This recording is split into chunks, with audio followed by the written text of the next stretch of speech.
Hoy nos sumergimos en un capítulo clave de la historia de la psicología, el de los neoconductismos. Después de la revolución de Watson, que intentó hacer de la psicología una ciencia de lo puramente observable, en los años 30 surgió una nueva generación. Y se hicieron una pregunta fundamental. ¿De verdad basta con hablar solo de estímulos y respuestas para explicar todo lo que hacemos? Es que esa es la cuestión central, claro. El conductismo clásico dejó un método, una promesa de objetividad, sí, pero también un vacío teórico. Había una sensación de que se quedaba corto. Así que esta nueva ola de pensadores aceptó el ideal de objetividad de Watson, pero cada uno intentó, llenar ese vacío a su manera. Y de ahí salieron dos caminos que vamos a explorar. Uno que se atrevió a mirar, con mucho cuidado, dentro de la caja negra del organismo, y otro que decidió que la clave era analizar el entorno con una precisión nunca vista. Perfecto. Pues vamos a desglosar esos dos caminos. Empecemos por el primero, el llamado conductismo metodológico. El nombre ya da una pista, ¿no? El método sigue siendo lo primordial, la objetividad por encima de todo. Pero, ¿qué es lo que cambian? Aquí tenemos dos nombres que suenan con fuerza: Edward C. Tolman y Clark L. Hall. Pues mira, la gran revolución conceptual que introdujeron fue pasar del esquema simple de Watson, el de estímulo-respuesta, o ER, a uno más completo: estímulo, organismo, respuesta. EOR. La O de organismo. Exacto. Siguen manteniendo que el objeto de estudio es la conducta observable, sí, pero admiten que para explicarla de forma coherente es necesario teorizar sobre lo que ocurre dentro del organismo. A eso lo llamaron variables intervinientes. Variables intervinientes. Suena a que estaban abriendo una puerta que Watson había cerrado con 7 llaves. No era volver a la introspección, a lo mental. Era un riesgo, y ellos lo sabían, por eso fueron muy cuidadosos. Esas variables, cosas como el propósito o la cognición, no eran algo que se pudiera observar directamente, pero sí se podían definir operacionalmente. O sea, se podían vincular a experimentos concretos y medibles. No era especulación, era una inferencia lógica para que los datos tuvieran sentido. Que entiendo. Me llama mucho la atención la figura de Tolman.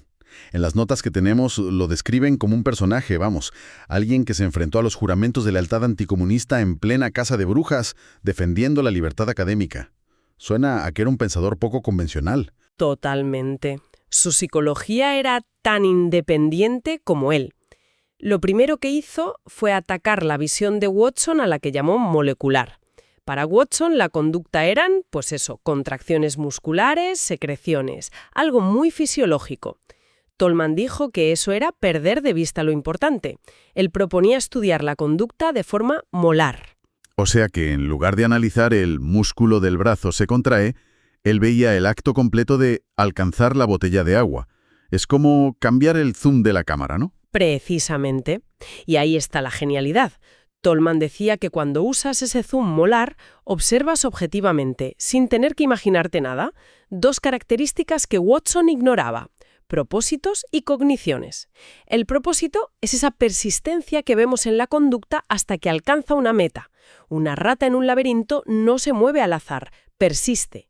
Y la cognición es la suposición que el organismo hace sobre el entorno para lograrlo. Pero espera un momento. Hablar de cognición en una rata. A ver, ¿cómo podía Tolman observar eso? Suena que se estaba metiendo de nuevo en la mente, que era justo el tabú que el conductismo quería evitar. Esa es la objeción clave. Y Tolman tenía una respuesta. Para él no eran procesos mentales subjetivos, sino características inmanentes a la propia acción. No tienes que meterte en la cabeza de la rata, solo observar su comportamiento. Si la rata llega a una bifurcación y siempre elige el camino que lleva a la comida, estás observando una cognición, una expectativa. Y esto lo demostró con uno de los experimentos más elegantes de la historia de la psicología. Supongo que hablamos de su idea más famosa, la de los mapas cognitivos. Exacto, que demostró a través del aprendizaje latente. Montó un experimento con 3 grupos de ratas en un laberinto. Al primer grupo siempre le daba comida al llegar a la meta. Como era de esperar, cada día eran más rápidas. Al segundo grupo nunca le dio refuerzo y apenas mejoraron. El tercer grupo fue la clave. Durante 10 días no recibieron nada, pero el día 11 encontraron comida en la meta. ¿Y qué pasó? Algo espectacular. Al día siguiente, el día 12, las ratas de este tercer grupo eran tan rápidas como las del primer grupo, que llevaban 10 días entrenando con recompensa. La conclusión fue demoledora para el conductismo clásico. Las ratas habían estado aprendiendo el laberinto todo el tiempo, sin ningún refuerzo, creando un mapa cognitivo en su cabeza. El aprendizaje estaba ahí, latente, y solo se manifestó cuando apareció una motivación. No aprendían movimientos, aprendían la estructura del espacio. Es una idea potentísima. Y frente a este enfoque casi intuitivo de Tolman, con sus mapas y propósitos, supongo que había otros que buscaban algo más riguroso, más matemático. Exacto. Y esa persona fue Clark L. Hull. Hay que entender el atractivo que tenía su propuesta en los años 30 y 40. La física era la reina de las ciencias. Hull quería darle a la psicología ese mismo estatus, esa respetabilidad matemática. Su gran ambición era crear un sistema hipotético deductivo que pudiera predecir la conducta con la precisión de la geometría de Euclides. Una teoría para gobernarlos a todos, vamos. ¿Y cómo funcionaba esa máquina de predecir la conducta? ¿Cuál era su motor? Para Hull, el motor era el impulso, o drive, un estado de necesidad fisiológica, hambre, sed, que activa el organismo. A partir de ahí, reformuló la ley del efecto de Thorndike. Para él, el refuerzo no era un concepto vago como la satisfacción. El refuerzo era, objetivamente, la reducción del impulso. Cualquier cosa que hagas que reduzca tu hambre se ve reforzada. Esa conexión ER se fortalece y crea un hábito. O sea que para él la probabilidad de que yo, por ejemplo, vaya a la nevera dependería de dos cosas. La fuerza de mi hábito de ir a la nevera cuando tengo hambre y la intensidad de mi hambre en este momento. Esa es la idea, pero elevada a un sistema matemático increíblemente complejo. Su fórmula final tenía decenas de variables. Su sistema fue enormemente influyente, no tanto por sus predicciones, sino por su rigor. Atrajo a una generación de psicólogos que querían hacer ciencia dura. Pero, bueno, su propio rigor fue su perdición. El esfuerzo por mantener la coherencia formal del sistema lo fue haciendo cada vez más y más complejo. Se ahogó en sus propias ecuaciones, en fin. O sea que el intento de crear una teoría totalizadora acabó por ser su propia tumba. Es casi una ironía. Y supongo que ese agotamiento teórico dejó la puerta abierta para que alguien llegara con una propuesta radicalmente diferente, ¿no? Justo ahí es donde entra en escena Burrus Frederick Skinner. Él vio el callejón sin salida al que habían llegado Hull con su sistema formal impracticable y Tolman con sus conceptos mentales. Y Skinner dijo, ¿y si nos estamos complicando la vida? ¿Y si nos olvidamos de las teorías, de las variables intervinientes y volvemos a lo más básico? ¿Qué sería? La descripción pura en dura de las relaciones funcionales. No me preguntes por qué la rata presiona la palanca. No intentes teorizar sobre su hambre o su mapa.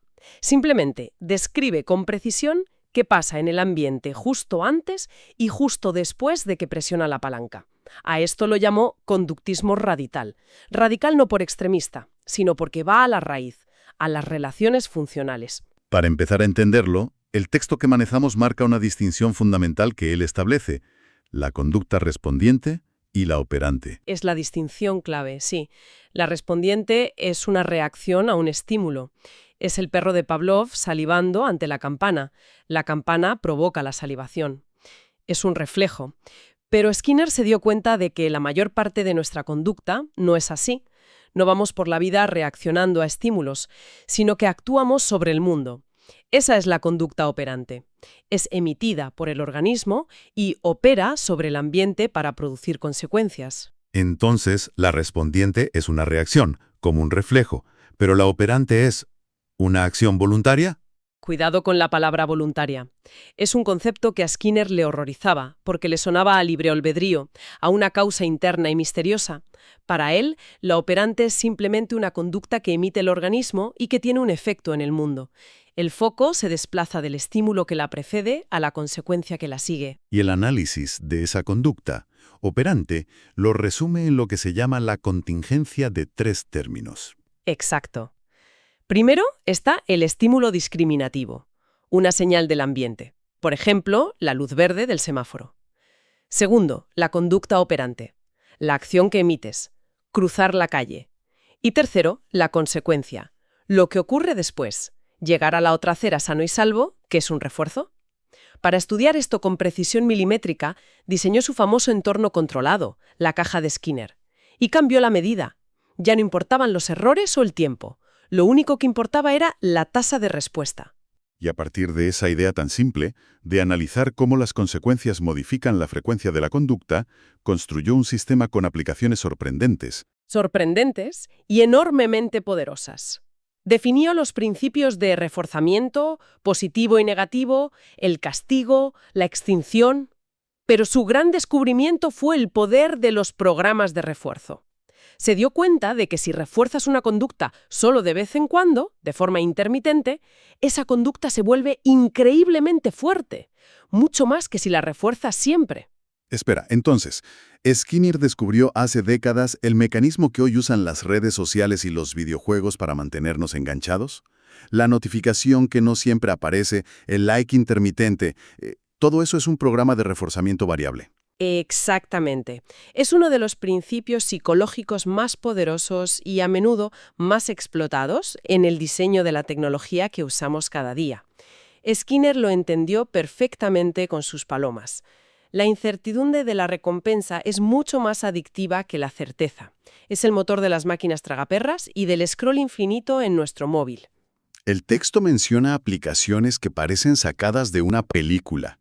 Desde la enseñanza programada, una especie de precursor del aprendizaje online, hasta, un momento, ¿palomas guiando misiles? Eso suena a ciencia ficción. ¿De verdad funcionaba? El proyecto Paloma durante la Segunda Guerra Mundial. Y sí, funcionaba asombrosamente bien. Entrenó a palomas para que picotearan en una pantalla que mostraba la imagen de un objetivo, un barco, por ejemplo. El sistema de guía del misil se